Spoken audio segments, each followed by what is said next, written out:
أعوذ بالله من الشيطان الرجيم بسم الله الرحمن الرحيم والذي قال لوالديه أف لكما أتعدانني أن نخرج وقد خلت القرون من قبلي وهما يستغيثان الله ويلك آمن إن وعد الله حق فيقول ما هذا إلا أساطير الأولين.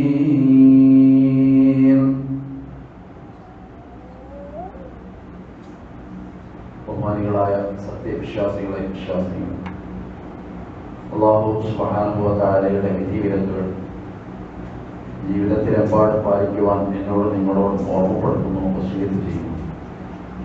കാരുണ്യവാനായ പടച്ച റബ്ബ് ഈ ലോകവിജയികളുടെ കൂട്ടത്തിൽ ഉൾപ്പെടുത്തി നമ്മളെല്ലാവരെയും അനുഗ്രഹിക്കുമാറാകട്ടെ എന്ന് തേടുന്നു. മാരകമായ രോഗങ്ങളിൽ നിന്ന് അല്ലാഹു നമ്മളെയൊക്കെ കാത്തു രക്ഷിക്കുമാറാകട്ടെ. അള്ളാഹുവിന്റെ അനുഗ്രഹമാണ് ജീവിതമാകെ അല്ലാഹു നമുക്ക് കനിഞ്ഞു തരുന്നത് എന്ന് വിശ്വാസികൾ എന്ന നിലയിൽ നമ്മൾ മനസ്സിലാക്കുന്നു. ലോകത്ത് ഒരുപാട് ജീവജാലങ്ങളുണ്ട്. ആ ജീവജാലങ്ങളിൽ ഏറ്റവും ഉത്കൃഷ്ടനും ഉത്തമനും ആയിട്ട് ഖുർആൻ പരിചയപ്പെടുത്തുന്നത് മനുഷ്യനെയാണ്. ലഖദ് കറംനാ ബനീ ആദം, തീർച്ചയായും മനുഷ്യ മക്കളെ നാം ബഹുമാനിച്ചു എന്ന് ഖുർആൻ പറയുന്നുണ്ട്. ആ ബഹുമാനത്തിന്റെ നിദാനം മറ്റൊന്നുമല്ല, അവരിൽ അല്ലാഹു കൊടുത്ത അറിവ് ആണ് എന്ന് കാണാൻ സാധിക്കും. സ്വർഗത്തിൽ പടച്ചു വെച്ച ആദമിനെ അല്ലാഹു ആദരിക്കുന്ന ഒരു ഭാഗമുണ്ട്. മലക്കുകൾക്കറിയാത്ത പലതും ആദമിനെ പഠിപ്പിച്ചു കൊടുക്കുകയും മലക്കുകൾക്ക് മുമ്പിൽ ആദം ഒരുപാട് ഉയർന്നു നിൽക്കുകയും ചെയ്തപ്പോ ഫസജദൽ മലായികതു കുല്ലുഹും അജ്മഊന ഇല്ലാ ഇബ്ലീസ് എന്ന് ഖുർആൻ അഖദ പറയുന്നു. അവിടെ മാലാഖമാരെക്കാൾ ഉയരത്തിൽ അല്ലാഹു ആദമിനെ പ്രതിഷ്ഠിച്ചു, ആദമിന് സ്ഥാനം നൽകി. അത് മനുഷ്യന്റെ ആദരവിന്റെ ഭാഗമാണ്. ശക്തി എന്ന് പറയുന്നത് ഒരർത്ഥത്തിൽ ബുദ്ധിയാണ് എന്ന് മനുഷ്യൻ തെളിയിച്ചു കഴിഞ്ഞതാണ്. ആ നിലക്കാണ് അറിവ് ഇസ്ലാമിൽ വളരെ പ്രാധാന്യമുള്ള ഒരു സംഗതിയായി മാറുകയുണ്ടായത്. നമുക്കറിയാം, വർത്തമാന കാലത്ത് നമ്മുടെ മക്കൾ പുതിയ കോഴ്സുകൾക്ക്, പുതിയ ക്ലാസ്സുകളിലേക്ക് ഒക്കെ പോകുന്ന കാലമാണ്. മക്കളെ കുറിച്ചുള്ള ഉത്കണ്ഠയും ആകാംക്ഷയും മറ്റെല്ലാ കാലത്തേക്കാൾ കൂടുതൽ രക്ഷിതാക്കളുടെ ഉള്ളിൽ അണപൊട്ടുന്ന പ്രത്യേകമായ കാലമാണ്. അവർക്ക് വേണ്ടി ഒരു ജീവിതം മുഴുവൻ ഒഴുകി തീർക്കുന്ന രക്ഷിതാക്കൾ എന്ന് പറയുമ്പോൾ മെഴുകുതിരി പോലെ ജീവിതം പ്രകാശപൂരിതമാക്കി മക്കൾക്ക് സമർപ്പിച്ച് സ്വയം എരിഞ്ഞടങ്ങുന്ന ഒരുപാട് പിതാക്കന്മാരെ നമ്മൾ അറിഞ്ഞോ അറിയാതെയോ പോകുന്നുണ്ട് എന്നുള്ളതാണ് വസ്തുത. അങ്ങനെ നോക്കുമ്പോൾ ഇസ്ലാമിനെ സംബന്ധിച്ചിടത്തോളം അറിവ് നേടുക എന്നുള്ളത് വലിയ പുണ്യമായിട്ട് പഠിപ്പിച്ച ഒരു സംഗതിയാണ്. മൻ സലക ത്വരീഖൻ, ഒരാളൊരു പ്രവേശിച്ചു ഒരു വഴിയിൽ, ഒരു മാർഗത്തിൽ, യൽതമിസു ഫീഹി ഇൽമൻ, അയാൾ ജ്ഞാനം കൊതിച്ചു പോയതാണ്, അറിവന്വേഷിച്ചു പോയതാണ്. അങ്ങനെ പോയപ്പോ സഹലല്ലാഹു ലഹു ത്വരീഖൻ ബിഹി ഇലൽ ജന്ന, സ്വർഗത്തിലേക്കുള്ള വഴി അല്ലാഹു അയാൾക്ക് എളുപ്പമാക്കി കൊടുത്തു. ഹദീസ് പഠിക്കാൻ വേണ്ടി മഹാനായ ഇമാം ബുഖാരി റഹിമഹുല്ലാഹ് നടത്തുന്ന ഒരു യാത്ര അത്ഭുതം തോന്നിപ്പോ. പാരമ്പര്യമായിട്ട് ഉമ്മക്ക് കിട്ടിയ സ്വത്ത് മുഴുവൻ വിറ്റിട്ട് പണക്കിഴിയാക്കി ആ മനുഷ്യന്റെ കയ്യിൽ കൊടുത്തിട്ട് കപ്പലിലൂടെ യാത്ര ചെയ്യുന്ന ഒരു നേരത്ത് കപ്പലിൽ ഒരുത്തം പറഞ്ഞു, ഇതെന്താണ് നിങ്ങളുടെ കയ്യിൽ?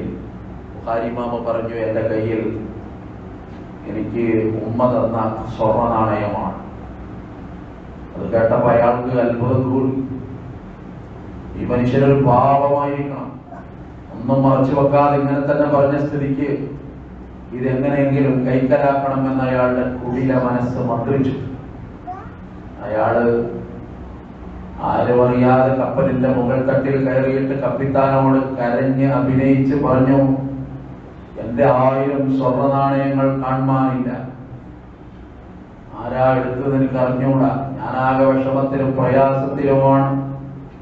അത് പറഞ്ഞപ്പോ കപ്പലിലെ കപ്പിത്താൻ അനൗൺസ്മെന്റ് ചെയ്യുകയാണ്, ഈ കപ്പൽ യാത്രക്കാരന്റെ 1000 സ്വർണ്ണ നാണയം കാണുവാനില്ല, അത് നിങ്ങൾ കൊടുക്കണം. ആരുടെ കൈവശമാണെങ്കിലും, ആരുടെയെങ്കിലും കൈവശം അതുണ്ടെങ്കിൽ അത് കൊടുക്കാതിരുന്നാൽ നിങ്ങളെ സാമഗ്രികൾ പരിശോധിക്കാൻ തുടങ്ങും എന്ന് വിളിയാളമുണ്ടായപ്പോ കുറേ നേരത്തിന് ശേഷം ആരും കൊണ്ടുവന്ന് കൊടുക്കാതെ വന്നപ്പോ ഓരോരുത്തരുടെയും കെട്ടുകൾ, പാണ്ഡങ്ങൾ അഴിച്ചു പരിശോധിക്കാൻ തുടങ്ങിയപ്പോ ആകാംക്ഷയോടുകൂടി എല്ലാവരും നോക്കി അവസാനം ഇമാം ബുഖാരിയുടെ കെട്ടും പരിശോധിച്ചപ്പോ 1000 സ്വർണ്ണ നാണയങ്ങൾ കാണാതെ വന്നപ്പോ കപ്പിത്താൻ പറഞ്ഞു, ആരുടെയും കാണാനില്ല, അതുകൊണ്ട് പോകാം, യാത്ര തുടരാം. പക്ഷെ ഇമാം ബുഖാരിയുടെ തൊട്ടടുത്തിരുന്ന മനുഷ്യൻ അത്ഭുതമായി.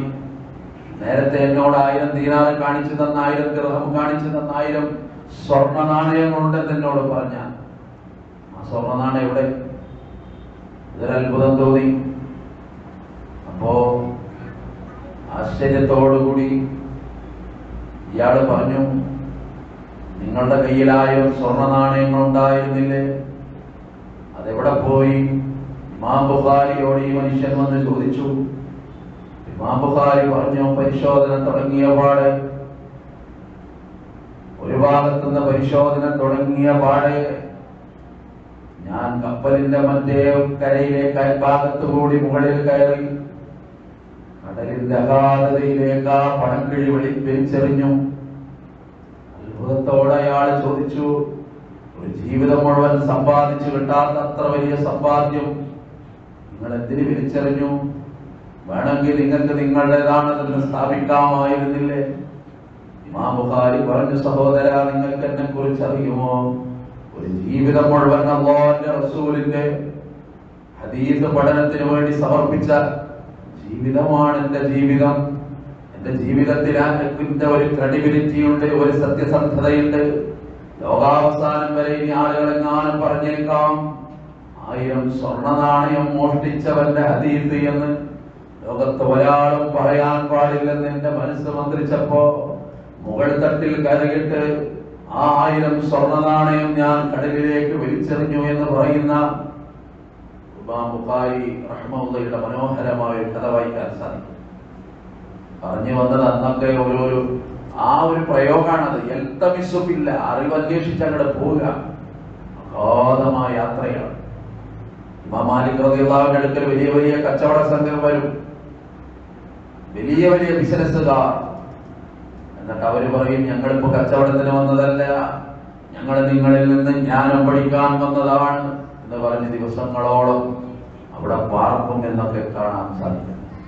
പറഞ്ഞു വന്നത് അറിവ് നേടുക എന്നുള്ളത് ഏറ്റവും പുണ്യകരമായ സംഗതിയും ഏറ്റവും പ്രാധാന്യമേറുന്ന സംഗതിയുമാണ്. നമുക്കറിയാം, നമ്മുടെ മക്കൾ, ആ മക്കളെ പഠിപ്പിക്കാന്നുള്ള എന്തൊരു താല്പര്യം നമുക്ക്. കാരണം നമുക്കറിയാം, ഭൂമിയിൽ നമ്മുടെ മക്കൾ വിഷമിക്കരുതെന്ന് നമുക്ക് താല്പര്യമുണ്ട്. ജീവിതത്തിൽ ആയുസ് ദീർഘിക്കണമെന്ന് എപ്പോഴെങ്കിലും ഒരു മനുഷ്യർ ആഗ്രഹിക്കുന്നുവെങ്കിൽ പിറന്നു വീണ, മുതുകിൽ നിന്ന് തെറിച്ചു വീണ മക്കളെ ഓർത്തിട്ട് മാത്രമാണ്. ഞാൻ പോയാൽ അവർ അനാഥരാകൂലേ റബ്ബേ, അതുകൊണ്ട് അനാഥ ബാല്യങ്ങളിൽ നിന്ന് എന്റെ മക്കളെ കാക്കണം റബ്ബേ, എനിക്ക് ആയുസ് വർദ്ധിപ്പിച്ചു തരണേ റബ്ബേ. ആ മനുഷ്യന്മാരുടെ തട്ടം. കാരണം ഭൂമിയിൽ കഷ്ടപ്പെടുന്നത് അവരിങ്ങനെ ഓർക്കും, അവരറിയും, അനുഭവമായി മാറും. അതിനുവേണ്ടി എന്ത് ത്യാഗവും ചെയ്യും. ഇതിന്റെ ഒരു മറുവശം കൂടിയുണ്ടല്ലോ, ജീവിതം ഇവിടെ അവസാനിക്കുന്നില്ലെന്ന് നമ്മൾ വിശ്വസിക്കുന്നു. പരലോകം ഒരു യാഥാർത്ഥ്യമാണെന്ന് നമ്മൾ വിശ്വസിക്കുന്നു. അവിടെ മക്കളുടെ അവസ്ഥ നമ്മൾ ഓർക്കേണ്ട വളരെ അനിവാര്യമായ സംഗതിയായി മാറുന്നു. നമ്മൾ ഓർത്തു നോക്കുമ്പോൾ പ്രിയപ്പെട്ടവരെ, അതീവ ഗൗരവത്തോടെ ഓർക്കേണ്ട സംഗതി പുതിയ കാലം എന്ന് പറയുന്നത്. നമ്മളെ മക്കൾ ഓരോ കാര്യങ്ങൾ നമ്മളോട് പറയുമ്പോൾ നമ്മൾ വിസ്മയം തോന്നും. മലപ്പുറം ജില്ല എന്ന് പറഞ്ഞാൽ വലിയ ഇസ്ലാമിന്റെ പേച്ചില്ലവും പോറ്റില്ലവും ബീച്ചില്ലവും എന്നൊക്കെ നമ്മൾ പറയും. പക്ഷേ സാംസ്കാരികമായിട്ട് വളരെ വളരെ മോശമായ തരത്തിലേക്ക് നമ്മുടെ മക്കൾ പോകുന്നു. വിവാഹം എന്ന് പറയുന്നത് നമ്മുടെ പെൺകുട്ടികളെ സംബന്ധിച്ചിടത്തോളം ഒരു ഭീതിയുടെ ചിഹ്നമായി മാറുന്നു. മാത്രമല്ല, അവർ അവരുടെ അതേ ലിംഗത്തിൽപ്പെട്ട ആളുകളെ വിവാഹം ചെയ്യണമെന്ന് പറഞ്ഞ് കോടതിയിൽ കേസുകൾ കൊടുക്കുന്നു. ദീനുള്ള കുടുംബത്തിലെ ദീനുള്ള മാതാപിതാക്കൾ ഞെട്ടിത്തരിച്ചു പോകുന്നു. സോഷ്യൽ മീഡിയ മക്കളെ സ്വാധീനിക്കുന്ന സ്വാധീനം ചെറുതല്ല. രാവിലെ മുതൽ വൈകുന്നേരം വരെ ഒരു അന്നം കുടിക്കാതെ അവർക്ക് വെള്ളം കുടിക്കാതെ ഗെയിമിന്റെ മുമ്പിൽ ഇരിക്കുന്ന പൊന്നുമക്കളുടെ കാലത്ത്, ആ മാതാപിതാക്കളുടെ നെഞ്ച് പടയുന്ന ഒരു പ്രത്യേകമായ കാലത്ത് തുല്യത എന്ന് പറയുന്ന ഒരു വാദം വന്നു കഴിഞ്ഞു. നമ്മുടെ പാഠപുസ്തകങ്ങളൊക്കെ അങ്ങനെ വന്നു കഴിഞ്ഞു. പക്ഷെ സമുദായം ഉറങ്ങിക്കിടക്കുക. മതസംഘടനകൾക്ക് വേറെ പണിയാണ്. ഇതിനെപ്പറ്റി ഒന്നും അറിഞ്ഞുകൂടാ. തുല്യത, ലിംഗനീതി എന്ന് മാത്രമല്ല ലിംഗ സമത്വം നമ്മുടെ നാട്ടിലെ പാഠപുസ്തകങ്ങളിൽ വന്നു കഴിഞ്ഞു. ആർക്കും അറിഞ്ഞുകൂടാ. അതങ്ങനെ നടക്കുക. ഒരു പ്രശ്നമല്ല. താൽക്കാലികമായ നൈമിഷികമായ സുഖ സൗകര്യങ്ങൾ മാത്രം താല്പര്യം കാണിച്ചിട്ട് എന്തൊക്കെയോ സംഭവിക്കുന്ന ഒരു പുതിയ കാലം. അവിടെ ഭീതിജനകമായിട്ട് ഭീതിയോടുകൂടി ഓർക്കേണ്ട പുതിയ കാലമാണ്. നമ്മുടെ മക്കളെ വേഷവിധാനം നോക്കൂ. ജീൻസ് പാന്റ് ഇടാൻ താല്പര്യം കാണിക്കാത്ത, അല്ലെങ്കിൽ ടീഷർട്ട് ഇടാൻ താല്പര്യം കാണിക്കാത്ത പ്രായപൂർത്തിയായ പെൺകുട്ടികൾ നമ്മുടെ വീട്ടിലുണ്ടോ? എവിടെയാ നമുക്ക് പാടിച്ച പറ്റിയത്? ഒരേ വേഷം എന്ന് പറയുമ്പോ ആളുകൾ വലിയ സംഭവമാണെന്ന് കരുതിപ്പോയി. പക്ഷെ പുണ്യ നബി സല്ലല്ലാഹു അലൈഹി വസല്ലമയുടെ ഒരു വചനം ചെറുതല്ലോ. ലഅന റസൂലുള്ളാഹി സല്ലല്ലാഹു അലൈഹി വസല്ലം, അല്ലാഹുവിന്റെ റസൂൽ ശപിച്ചിട്ടുണ്ട് ആൺവേഷം ധരിക്കുന്ന പെണ്ണുങ്ങളെയും പെൺവേഷം ധരിക്കുന്ന ആണുങ്ങളെയും. അല്ലാഹുവിന്റെ റസൂൽ ശപിച്ചിട്ടുണ്ട്. സഹീഹ് ബുഖാരി വന്ന ഹദീസാണ്. ലഅന റസൂലുള്ളാഹ്. സമുദായങ്ങളുടെ ഒരേ യൂണിഫോം, ഒരേ പാന്റ്, ഒരേപോലെ, എല്ലാവർക്കും ഒരു പ്രശ്നമില്ലാത്ത പോലെ വാർത്തഗർഭമായ മൗനം, അല്ലെങ്കിൽ എന്തെയൊക്കെയോ ഭയപ്പെട്ടുകൊണ്ടുള്ള മൗനം, അല്ലെങ്കിൽ ഇതെങ്കിലും ഇവിടെ നടന്നു പോട്ടെ, അല്ലെങ്കിൽ അതും കൂടി ഉണ്ടാവില്ല എന്ന് കരുതുന്ന ഒരു ഭീതിയുടെ ഒരു പ്രത്യേക കാലത്ത് പരീക്ഷിക്കപ്പെടുന്ന ഒരു സമുദായത്തിന്റെ പുതിയ കാലം ചെറുതല്ല. ഖുർആൻ പറയുന്നുണ്ട്, നിങ്ങളെ മക്കളെ കാക്കണം, നിങ്ങളെയും നരകത്തിൽ നിന്ന് കാക്കണം. ഇമാം അലി ഇബ്നു അബീ ത്വാലിബ് റളിയല്ലാഹു അൻഹു അദ്ദേഹം ഇതിനെ വ്യാഖ്യാനിക്കുന്നത് അല്ലിമു അസ്വിബിയാന അൽ അദബ, നിങ്ങളെ മക്കളെ നിങ്ങൾ അദബ് പഠിപ്പിക്കുക, സംസ്കാരം പഠിപ്പിക്കുക എന്നാണ് സൂറത്ത് തഹ്രീമിലെ 6ാമത്തെ ഈ ആയത്തിന്റെ വ്യാഖ്യാനം എന്ന് പറയുന്നു. പരിശുദ്ധ ഖുർആൻ അഹ്ഖാഫ് സൂറത്തിലെ 17ാമത്തെ ആയത്തുണ്ട്. അത് ഈ കാലത്തോട് ചേർത്ത് വെച്ച ആയത്താണ്. തോന്നിപ്പോകും. വല്ലദീ ഖാല ലിവാലിദൈഹി ഉഫ്ഫിൽ ലകുമാ. ഒരു ചെറുപ്പക്കാരൻ, ഒരു മകൻ പറയുന്നു അവന്റെ മാതാപിതാക്കളോട്, ഉഫ്ഫിൽ ലകുമാ, നിങ്ങൾക്ക് രണ്ടുപേർക്കും നാശമാണ്, നിങ്ങൾക്ക് രണ്ടാൾക്കും നാശമാണ്. ആരാ പറയുന്നത്? മകൻ പറയാ, ഖുർആനാ പറയുന്നത് അല്ലേ? മക്കള് നമ്മളെ ചോദ്യം ചെയ്യാറില്ലേ? അവരൊരു പ്രായമായപ്പോ ചോദ്യം ചെയ്തു, നിങ്ങൾ തെരഞ്ഞെടുത്ത കോഴ്സിന്റെ അബദ്ധം, നിങ്ങൾക്ക് വേണ്ടി ഞാൻ എന്റെ ജീവിതം ധരിച്ചു, എന്റെ താല്പര്യത്തിനനുസരിച്ച് ഒരു കോഴ്സ് ഞാൻ പഠിച്ചിരുന്നെങ്കിൽ ഞാൻ എന്തൊക്കെയോ ആകുമായിരുന്നു. നിങ്ങളാണ് എന്നെ നശിപ്പിച്ചത്.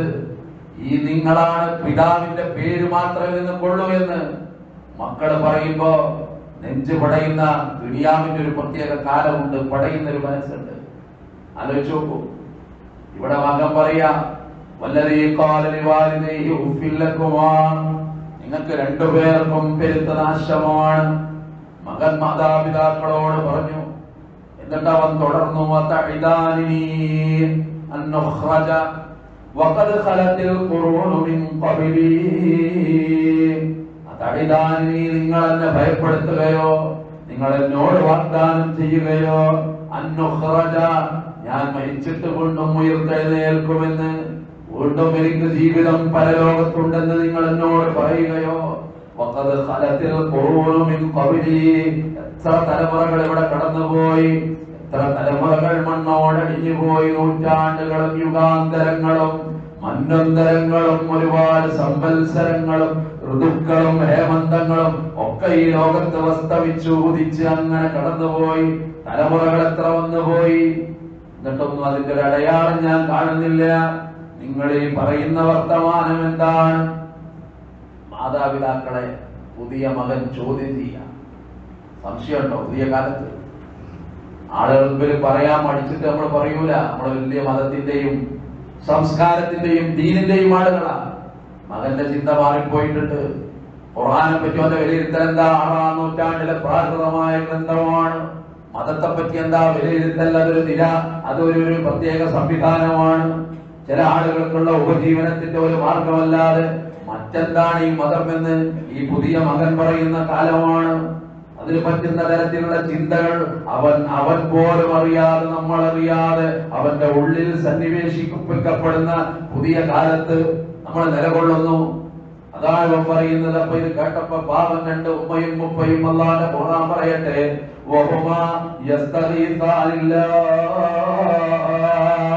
ആ ഉമ്മയും ഉപ്പയും അല്ലാഹുവോട് സഹായം തേടി, പടച്ചറബേ ഈ പുരയിൽ ഇങ്ങനെ ഒരുത്തനോ, പടച്ചറബേ ഞാൻ പെറ്റ ഒരുത്തൻ ഇങ്ങനെയോ, പടച്ചറബേ എന്റെ മുഖത്തുനിന്ന് തെറിച്ചു വീണ ഇന്ദ്രിയത്തുള്ളി അല്ലാഹു എനിക്ക് സമ്മാനമായി തന്ന പൊന്നുമകനെ നീ ഇങ്ങനെയോ.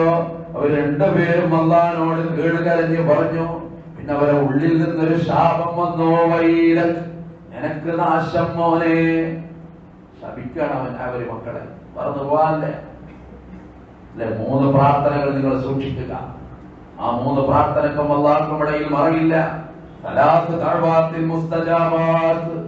3 പ്രാർത്ഥനകൾക്ക് ഉത്തരമുള്ള പ്രാർത്ഥനകളാണെന്ന് ദഅവത്തുൽ മുസാഫിർ, യാത്രക്കാരന്റെ പ്രാർത്ഥനയാണ്. ആക്രമിക്കപ്പെട്ടവന്റെ പ്രാർത്ഥന, അക്രമിക്കെതിരെ. ആ കൂട്ടത്തിൽ പറഞ്ഞു മാതാപിതാക്കൾ മക്കൾക്കെതിരെ നടത്തുന്ന ദുആ. കാരണം അത് 3ഉം ആ രീതിയിൽ വരുന്നതാ. ഉള്ളിലെ വേദനയാണത്, പറഞ്ഞു തീർക്കാനാകാത്ത വേദന. മകൻ എന്ന് പറയുമ്പോ സ്വപ്നമാണ്, വികാരമാണ്, തലമുറകളുടെ സാക്ഷാത്കാരമാണ്, ഓരോ മനുഷ്യന്റെയും ജീവിതത്തിന്റെ പുതിയ അടയാളപ്പെടുത്തലുകളാണ്. പക്ഷെ ആ മകൻ തലതിരിഞ്ഞപ്പോ ഇവരെ ഉള്ളിന്ന് ശാപം വന്നു എന്നാണ്. അത് അല്ലാഹു തട്ടൂല എന്നാണ് പറയുന്നത്. അല്ലാഹു അങ്ങനെ തന്നെ ആ പ്രാർത്ഥന സ്വീകരിക്കുമെന്നാണ് പറയുന്നത്. ഇത്രയും പറഞ്ഞിട്ട് ആ മാതാപിതാക്കളെ പൊന്നുമോനോട് പറയാ, ഇന്ന വഅദല്ലാഹി ഹഖ്, പൊന്നുമോനെ അല്ലാഹുവിന്റെ വാഗ്ദാനം സത്യമാണ്. അപ്പൊ ഈ മകൻ പറയാ, അപ്പൊ മകൻ പറഞ്ഞു, മഹാദാ, എന്ത് വർത്താനങ്ങൾ എന്നോട് പറയുന്നത്, ഇല്ലാ അസാത്തീറുൽ അവ്വലീൻ, ഇത് പൂർവീകരുടെ കെട്ടുകഥയല്ലാതെ മറ്റെന്താണ്. അഹ്ഖാഫ് സൂറത്തിലെ 17-ാമത്തെ ആയത്തും അതിന്റെ അർത്ഥവും അതിന്റെ വ്യാഖ്യാനവും മാത്രം വായിച്ചാൽ മതി. അത് ഈ കാലത്തെ കുറിച്ച് അല്ലെങ്കിൽ പിന്നെ ഏത് കാലത്തെ കുറിച്ചാണ്. പറഞ്ഞത് കേൾക്കാത്ത, അനുസരിക്കാത്ത പുതിയ മക്കൾ രൂപാന്തരപ്പെട്ടപ്പോ, അവരുടെ ചിന്തകൾ പോലും നമ്മളറിയാതെ പടിയിറങ്ങിപ്പോയപ്പോ, അതാ നേരത്തെ സൂചിപ്പിച്ചത്, മക്കളെ ദുനിയാവിൽ ചോദ്യം ചെയ്യുമ്പോ മാതാപിതാക്കളുടെ വിഷമത്രേ. ആഖിറത്തിൽ മക്കളെ ചോദ്യം ചെയ്യുന്നത് ഖുർആൻ പറയുന്നുണ്ടല്ലോ, റബ്ബനാ, പടച്ച റബ്ബേ, അരിനല്ലദീന അളല്ലാനാ മിനൽ ജിന്നി വൽ ഇൻസ്, ജിന്നവർഗത്തിൽ നിന്നും മനുഷ്യവർഗത്തിൽ നിന്നും ഞങ്ങളെ വഴിപിഴപ്പിച്ചവരെ നീ കാണിച്ചു തരണം റബ്ബേ.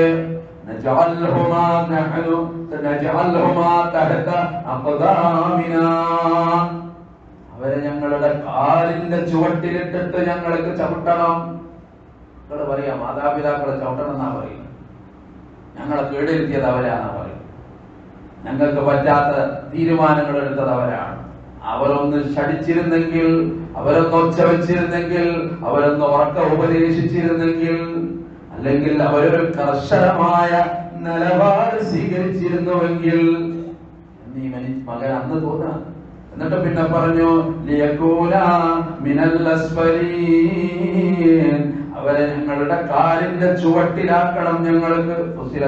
സൂറത്ത് 29-ാമത്തെ ആയത്താണ്. ഈ കാലത്തെ പറ്റി അല്ലെങ്കിൽ പിന്നെ ഏത് കാലത്തെ പറ്റി ഈ ആയത്തൊക്കെ എത്ര കൃത്യമായിട്ട് അല്ലാഹുവിന്റെ ഖുർആൻ പറയുന്നത്. ഖുർആൻ മുഅ്ജിസത്തിന്റെ ഗ്രന്ഥമാണെന്ന് പറയുന്നത് അത് വെറുതെ അല്ലല്ലോ. അത് ഖിയാമം വരെയുള്ള കാര്യങ്ങൾ വള്ളിപുള്ളി വിടാതെ. അതുകൊണ്ട് മക്കൾ നമ്മുടെ സ്വപ്നമാണ്, നമ്മുടെ വികാരമാണ്. അവരുടെ ജീവിത രീതി പ്രധാനമാണ്, അവരുടെ കൂട്ടുകെട്ട് പ്രധാനമാണ്, അവരുടെ വിശ്വാസവും നമുക്ക് പ്രധാനമാണ്. അവനെന്താ വിശ്വസിച്ചോട്ടെ, അതിലൊന്നും എനിക്ക് പ്രശ്നമില്ല. അതൊക്കെ ഞാൻ ഫ്രീഡം കൊടുത്തിട്ടുണ്ട്. 18 വയസ്സായിട്ടോ അങ്ങനെ ചിന്തിച്ചിട്ട് ഓന് പറ്റിയത് തെരഞ്ഞെടുത്തോട്ടെ എന്ന് ഒരു മോമിനായ ഉമ്മാക്കും ബാപ്പാക്കും പറയാൻ പറ്റൂല. ഇസ്ലാം അങ്ങനെ പഠിപ്പിച്ചത്. മറ്റാരെന്ത് പറയട്ടെ, ഇസ്ലാമിൽ പറയുന്ന കാര്യം അങ്ങനെയാണ്. സ്വതന്ത്രമായിട്ട് നിങ്ങൾ പറന്നുകൊള്ളൂ. അങ്ങനെ നിങ്ങൾ പറന്നുകൊള്ളത് സ്വതന്ത്രമായിട്ടാണ്.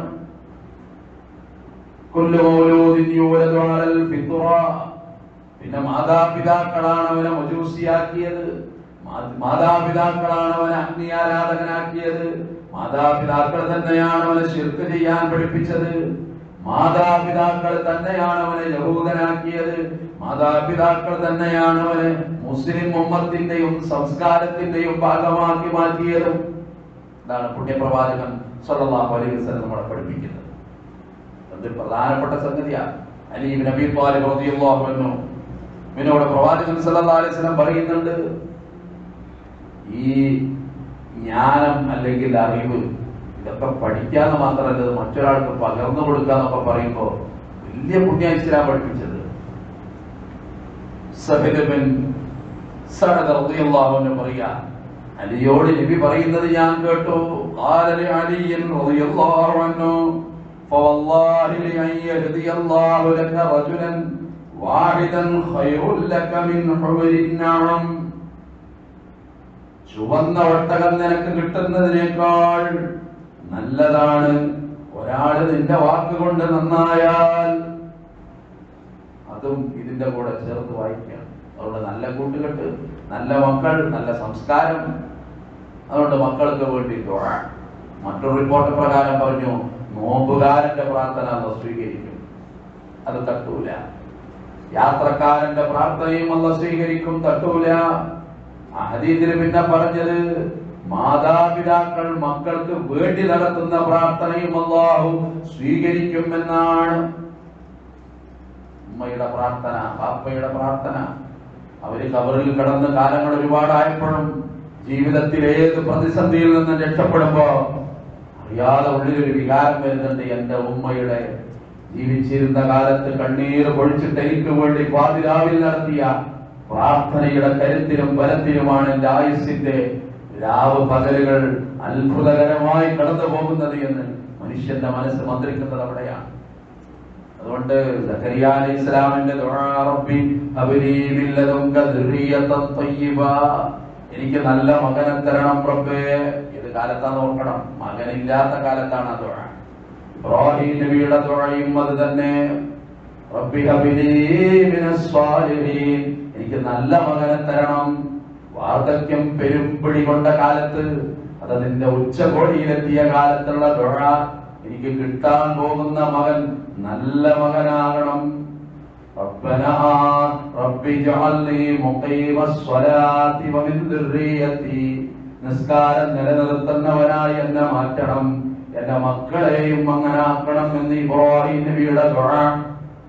നമ്മുടെ സുബീക്ക് പള്ളിക്ക് പോലും അവിടെ മകൻ ഇങ്ങനെ കടന്നു പറഞ്ഞാൽ ഓന് ഉറങ്ങിക്കോട്ടെ, ഓന് കോഴ്സൊക്കെ കുറെ പഠിക്കാണ്ട്, ഓന് ഒരുപാട് ഇല്ലേ, അങ്ങനെ ഒരു തരത്തിലേക്ക് നമ്മളറിയാതെ നമ്മൾ മാറിപ്പോയി. ഈ പോനെ വിളിക്കണ്ട, ഇന്നലെ രാത്രി ബാംഗ്ലൂരിൽ നിന്ന് വന്നിട്ടുള്ളൂ എന്ന് പറയുന്ന ഒരു സിറ്റുവേഷൻ നമ്മുടെ കുടുംബങ്ങളിൽ എത്തിയില്ലേ. അറിഞ്ഞോ അറിയാതെയോ നമ്മളതിന് മനസ്സുകൊണ്ട് പാകപ്പെടുന്ന അതിദാരുണമായ സ്ഥിതിവിശേഷത്തിലേക്ക് നമ്മൾ കടന്നു വന്നു. അതുകൊണ്ട് കാലം വളരെ പ്രധാനമാണ്, നമ്മുടെ സംസ്കാരം അതിലേറെ പ്രധാനമാണ്. അത് മുറുകെ പിടിച്ച് ജീവിതം ക്രമപ്പെടുത്താൻ അല്ലാഹു നമുക്കൊക്കെ തൗഫീഖ് നൽകി അനുഗ്രഹിക്കുമാറാകട്ടെ.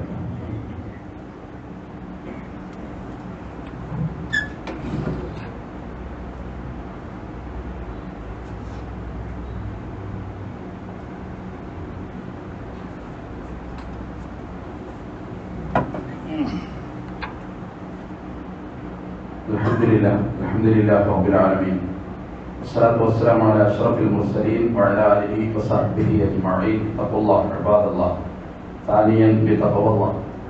ബഹുമാനിയ സഹോദരി സഹോദരന്മാരെ, ഒരിക്കൽ കൂടി തഖ്വ കൊണ്ട് വസിയത്ത് ചെയ്യുകയാണ്. നമ്മെ സംബന്ധിച്ചിടത്തോളം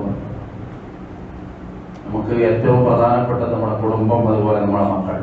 അത് ദുനിയാവിൽ മാത്രമാകരുത്, ആഖിറത്തിലും അങ്ങനെ തന്നെ ആകണമെന്നാണ് ഖുർആൻ നമ്മളോട് പറയുന്നത്. അതുകൊണ്ട് വിശ്വാസികൾ നടത്തേണ്ട ദുആ എന്ന് പറയുന്ന ഖുർആനിൽ കാണാം, റബ്ബനാ ഹബ് ലനാ മിൻ അസ്വാജിനാ വദുർരിയ്യാതിനാ ഖുർറത അഅ്യുൻ. കൺകുളിർമ തരണം ഞങ്ങളുടെ മക്കളിൽ നിന്ന്, കൺകുളിർമ തരണം ഞങ്ങളുടെ ഇണകളിൽ നിന്ന്. അത് ദുനിയാവിലും ആഖിറത്തിലും എന്നാണ് താല്പര്യപ്പെടുന്നത്. അങ്ങനെ ഉണ്ടാകുമ്പോഴാണ് ജീവിതത്തിൽ ഒരു അർത്ഥം ഉണ്ടാകുന്നത്. അല്ലെങ്കിൽ ഉണ്ടായ മക്കളെ കുറിച്ച് രാത്രി കടന്ന് കരയുന്ന ചില മാതാപിതാക്കളുണ്ടല്ലോ, റബ്ബേ മക്കളില്ലാതിരുന്നെങ്കിൽ എത്ര നന്നായിരുന്നു എന്ന് കരുതുന്ന പാവങ്ങളുണ്ട് ദുനിയാവിൽ. അള്ളാഹു നമ്മളെ കാത്തുരക്ഷിക്കുമാറാകട്ടെ. നമ്മളെ മക്കളെ നല്ല മക്കളാക്കി തന്ന അള്ളാഹു അനുഗ്രഹിക്കുമാറാകട്ടെ. സാന്ദർഭികമായിട്ട് പുതിയ കാലത്ത് ഒരുപാട് അതിനെക്കുറിച്ച് ചിന്തിക്കാനും പഠിക്കാനും ഒക്കെ നമുക്ക് സാധ്യമാകേണ്ടതുണ്ട്. മക്കൾക്ക് മാതൃകയാകാൻ മാതാപിതാക്കൾ എന്ന നിലയിൽ നമുക്ക് സാധിക്കേണ്ടതുണ്ട്.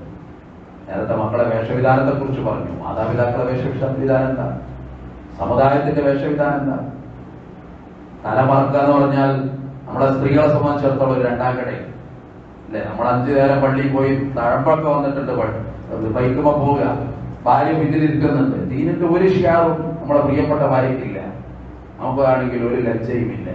അവൾക്ക് അത്രയും ലജ്ജയില്ല. ലജ്ജയില്ലാത്തൊരു സമുദായമായിട്ട് നമ്മൾ വളർന്നു പോയി എന്നത് എത്ര ദുഃഖമാണ്. ഈമാന്റെ പടികളിൽപ്പെട്ട ഒരു ശാഖകളിൽപ്പെട്ടതാണ്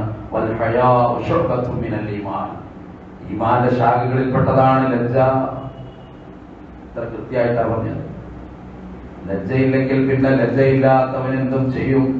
ലജ്ജയില്ലാത്തവന്റെ വാക്ക് എന്തും അവന്റെ നാവിൽ നിന്ന് പുറത്തു വരും. ഒക്കെ പ്രവാചകൻ സല്ലല്ലാഹു അലൈഹി വസല്ലം പഠിപ്പിക്കുന്നത് കാണാം. അതുകൊണ്ട് പരമാവധി നന്നാകാൻ ശ്രമിക്കുന്നതോടൊപ്പം നമ്മൾ നന്നാകുന്നു, കുടുംബം നന്നാകുന്നു, മക്കൾ നന്നാകുന്നു. അതോടൊപ്പം നമ്മുടെ സംസ്കാരം ഏറ്റവും ഉത്തമമായ സംസ്കാരമാണെന്ന് ബോധ്യപ്പെടുന്നു. മരിക്കണമല്ലോ നമുക്കൊരു ദിവസം. ആളുകളെ ചുമന്നു കൊണ്ടുപോയവരല്ല നമ്മൾ. അവർക്ക് വേണ്ടി അല്ലാഹുമ്മ തബ്ബിത്ഹു ഇൻദ സുആൽ എന്ന് പറഞ്ഞ് തിരിച്ചു പോകുന്നവരാണ് നമ്മൾ. അവർക്ക് വേണ്ടി അല്ലാഹുമ്മ ഗ്ഫിർ ലഹു, അല്ലാഹുവേ പുറത്തു കൊടുക്കണേ എന്ന് പറഞ്ഞവർ നമ്മൾ. നമുക്ക് അങ്ങനെ ഒരു ദിവസം വരില്ലേ? ആളുകൾ നമുക്ക് വേണ്ടി പറയൂലേ അല്ലാഹുമ്മ തബ്ബിത്ഹു ഇൻദ സുആൽ. വെള്ളം പുതച്ചിട്ട് നമ്മളെയും അതുപോലെ കടത്തും. 3 കാര്യങ്ങളല്ലാത്ത എല്ലാം മുറിഞ്ഞു പോകും എന്ന് പരിശുദ്ധ പ്രവാചകൻ. ഇദാമാത ഇൻസാൻ ഇദാമാത ഇബ്നു ആദമ ഇൻഖത അമലുഹു ഇല്ലാ മിൻ സലാത്ത്. 3 കാര്യം മാത്രം ബാക്കി. മറ്റൊക്കെ പോയി. മക്കള് പോയി, എല്ലാം പോയി, പ്രിയപ്പെട്ടവർ പോയി. അതിലൊന്ന് സ്വതക്കത്തുൻ ജാരിയ, അയാളുടെ ജീവിതത്തിൽ നൽകിയ ജാരിയായ സ്വതക്ക, അത് ഖബറിൽ പ്രതിഫലമാണ്. മറ്റൊന്നാണെങ്കിൽ ഉപകാരമുള്ള അറിവ്. ആ പ്രയോഗം നോക്കണം. അറിവ് നല്ല ഉപകാരമുള്ള അറിവ് എന്നാണ്. നല്ല അറിവുള്ള മനുഷ്യന്മാരുണ്ടാവും, ഒരു ഉപകാരം അയാളെ കൊണ്ടില്ല. അതല്ല ഈ പറഞ്ഞത്, ഉപകാരമുള്ള അറിവ്. റസൂലുള്ളാഹി സ്വല്ലല്ലാഹു അലൈഹി വസല്ലം ദുആയിൽ കാണാം, അല്ലാഹുവേ ഉപകാരമില്ലാത്ത അറിവ് എനിക്ക് തരുന്നതിൽ നിന്ന് നിന്നിൽ ഞാൻ അഭയം തേടുന്നു റബ്ബേ എന്നാണ്. വമിൻ ഇൽമിൻ ലാ യുന്തഫഉ ബിഹി, ഹദീസിൽ വായിക്കുമ്പോൾ കാണാൻ കഴിയില്ലേ? അപ്പൊ അറിവിന്റെ ഗുണം എന്ന് പറയുന്നത് ഉപകാരമാണ്. സമ്പത്തിന്റെ ഗുണം എന്ന് പറയുന്നത് അതിന്റെ ദാനധർമ്മമാണ്. അറിവിന്റെ ഗുണം എന്ന് പറയുന്നതിന്റെ ഉപകാരമാണ്. അയാൾക്ക് വേണ്ടി ദുആ ചെയ്യുന്ന ഒരു മകൻ, കണ്ണടഞ്ഞ് പോയപ്പോഴും നമുക്ക് വേണ്ടി ദുആ ചെയ്യുന്ന മകൻ. മയ്യത്ത് നിസ്കാരം നേരാമണ്ണ് അറിയാത്ത മക്കളാണ് നമ്മളെ മക്കൾ. എന്നിട്ട് ഇമാമ് നിൽക്കുമ്പോ പള്ളിയിൽ ഉസ്താദിനോട് പറയും, ഇങ്ങളെന്നെ നിന്നോട്, ഇക്ക ആ ദുആ മാത്രം കിട്ടണില്ല, സലാത്ത് കിട്ടും, അത് അതറിയാത്തൊരു ചെവികൊണ്ട്. ഫാത്തിഹ പിന്നെ എന്തായാലും അറിയാം. പിന്നെ 4ാമത്തെ തക്ബീറിലൊന്നും പ്രത്യേകിച്ച് എന്നാണ് ഇപ്പൊ നാളാരോ പറഞ്ഞത്. അതുകൊണ്ട് അതും പ്രശ്നമല്ല. ശരിക്കും ആ 3ാമത്തെ തക്ബീർ കഴിഞ്ഞിട്ട് ഞാൻ ദുആന്റെ അലയിൽ തപ്പിക്കൊടുത്തിട്ട്, അതുകൊണ്ട് നിങ്ങൾ എങ്ങനെയും നിൽക്കെന്ന് പറയുന്ന എത്ര മക്കൾ നമ്മുടെ നാട്ടിലുണ്ടെന്ന്. അവർക്കൊരു പ്രിന്റായിട്ട് കൊടുക്കണം. നമുക്ക് ഇത് ചെല്ലിക്കോ, ഞാൻ മരിക്കും അടുത്ത ദിവസം, ഇത് പഠിച്ചോ, അത് പറയാനൊരു ബാധ്യതയെങ്കിലും നമുക്കുണ്ടാകണം എന്നുള്ളത് പ്രധാനമാണ്. കാരണം ഒരു മകൻ എന്ന് പറഞ്ഞാൽ രക്തമാണ്. അൽ അബു സിറുൽ ലിബിൻ എന്നാണ്. അൽ ലിബിന് സിറുൽ അബു എന്നാണ്. മകന്റെ ഒരു പിതാവിന്റെ പൊരുളാണ് എന്നാണ്. മകനെ നോക്കിയാൽ മതി, വാപ്പാരാന്നറിയുന്നതാണ്. അത്ര കൃത്യമായ ഒരു അറിവ് പഴമൊഴി വേറെ ഇല്ല. അതൊരു വികാരമാണ്, അതൊരു രക്തമാണ്, അതൊരു പാരമ്പര്യത്തിന്റെ നിഴലടയാളമാണ്. അതുകൊണ്ട് ആ രീതിയിൽ അതിനെ ഉൾക്കൊള്ളാനും മനസ്സിലാക്കാനും സാധിക്കുക എന്നുള്ളതാണ്. കഴിഞ്ഞ സൂചിപ്പിച്ച പോലെ ഉദയത്തിന്റെ കാര്യം പറഞ്ഞിരുന്നു. ആരെങ്കിലും എനിക്ക് കൊടുക്കാൻ മറന്നുപോയിട്ടുണ്ടെങ്കിൽ അതിന് ഷെയർ ഇന്ന് ജുമാ കഴിഞ്ഞിട്ട് അത് തീർക്കണം. ഇനി അതൊക്കെ കഴിഞ്ഞ് 2 ദിവസം കഴിഞ്ഞിട്ട് തന്റെ ഒരു ഷെയർ ഉണ്ട് പറഞ്ഞു വരുമ്പോൾ നടത്തുന്ന ആളുകൾക്ക് അതിൻ്റെതായ കുറെ ബുദ്ധിമുട്ടുകൾ ഉണ്ടാകും എന്ന് സാന്ദർഭികമായിട്ട് ഓർമ്മപ്പെടുത്തുന്നു. കൂടുതൽ പറയേണ്ട കാര്യമില്ല. അതേപോലെ തന്നെ അടുത്ത തിങ്കളാഴ്ച ഇവിടെ ഒരു ഹദീസ് പഠന ക്ലാസ് ഇവിടെ നടത്തുന്നു. ഇതിന്റെ തുടക്കം മഗ്‌രിബ് മുതൽ ഇശാ വരെയാണ്. സാധ്യമാകുന്നവർ പങ്കെടുക്കുക, അത്രയും പറയാൻ കഴിയുള്ളൂ. കാരണം 5-8 കൊല്ലമായിട്ട് ഞാനിവിടെ വന്നിട്ട് രാവിലെ എൻ്റെ നാട് ചെർപ്പശ്ശേരിയിൽ നിന്ന് വന്നിട്ട് 8 മണി മുതൽ ഒരു 8:55 വരെ ഇവിടെ ഖുർആൻ ക്ലാസ് എടുക്കും. കുറെ ആളുകൾ വരും, കുറെ ആളുകൾ നിർത്തും, കുറെ ആളുകൾ പോകും. ഞാൻ അന്നേ പറഞ്ഞു, ഒരാളാണെങ്കിൽ ഞാൻ ആ ക്ലാസ് തുടരുന്നതാണ്. ഞാൻ നിർത്തേണ്ട എത്രയോ സന്ദർഭം എനിക്ക് കടന്നുപോയി, ഞാൻ നിർത്തിയിട്ടില്ല. അതതിന്റെ രീതി പോലെ നടക്കുന്നു, പ്രത്യേകിച്ച് വേറൊന്നുമില്ല. അത് ഖുർആൻ ക്ലാസ് ഇവിടെ നടക്കുന്നു. താല്പര്യമുള്ള എല്ലാവരും പങ്കെടുക്കാവുന്നതാണ്. കാരണം എല്ലാവർക്കും അത്യാവശ്യം അറിവുള്ള ഒരു പ്രത്യേക കാലഘട്ടം കൂടിയാണ്. പിന്നെ ചിന്തകൾ എന്ന് പറയുന്നത് അങ്ങനെ പാറിപ്പറക്കുന്ന ഒരു പ്രത്യേക കാലഘട്ടം കൂടിയാണ്. അതുകൊണ്ട് അതും അതിന്റെ കൂടെ സൂചിപ്പിച്ചു എന്ന് മാത്രം, അത് പറയാൻ വിചാരിച്ചതല്ല. അതുകൊണ്ട് വൈജ്ഞാനികമായ നമ്മുടെ അറിവുകൾ അത് നല്ല തരത്തിലാക്കി തീർന്നു. നേരത്തെ പറഞ്ഞല്ലോ, ഇൽമ് എന്ന് പറഞ്ഞപ്പോൾ അപ്പം പറയണം അതുകൊണ്ട് ഉപകാരം ഉണ്ടാകണം. ഒരറിവ് പഠിച്ചിട്ട് ഒരാൾക്ക് നാടിന് ഉപദ്രവമുള്ള ഒരു അറിവാണെങ്കിൽ ആ പണിക്ക് പിന്നെ നിൽക്കണ്ട. മറ്റുള്ളവരെ അടങ്ങാറാക്കുന്ന ഒരു അറിവ് നമ്മൾ പഠിക്കാൻ പാടില്ല. ഞാൻ എന്തോ പഠിച്ചു, അതുകൊണ്ട് ആ നാട്ടിൽ ഒരാൾക്കും സ്വൈര്യമില്ലാത്തൊരവസ്ഥ അതുണ്ടാകാനും പാടില്ല. ആ രീതിയിൽ അതിനെ ക്രമപ്പെടുത്താൻ സാധിക്കണം. അള്ളാഹു നമ്മളെ അനുഗ്രഹിക്കുവാനാകട്ടെ. ഇൻഷാ അല്ലാഹ് ഈ ജൂൺ 4-ാം തീയതി അടുത്ത നമ്മുടെ നാട്ടിലൊരു റിസൾട്ട് വരും.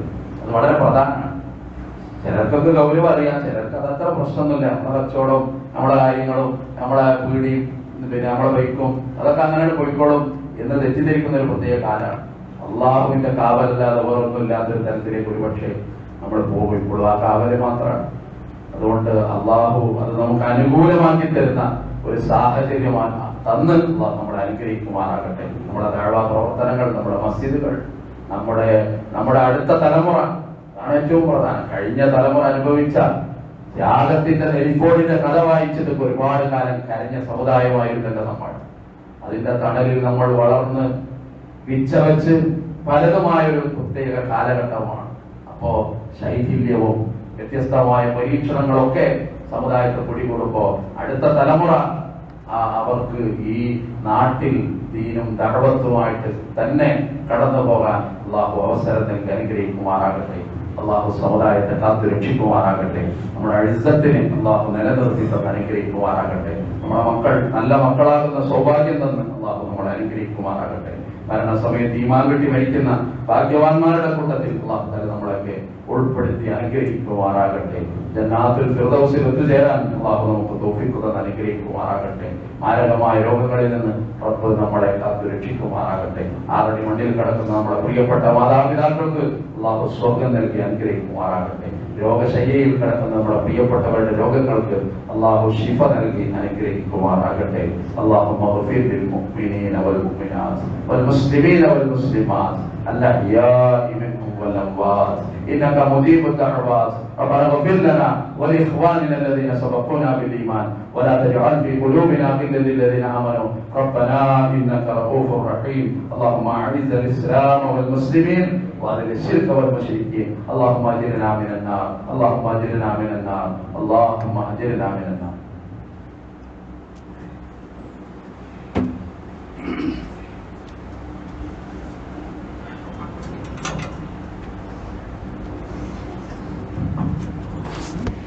الله أكبر الله أكبر.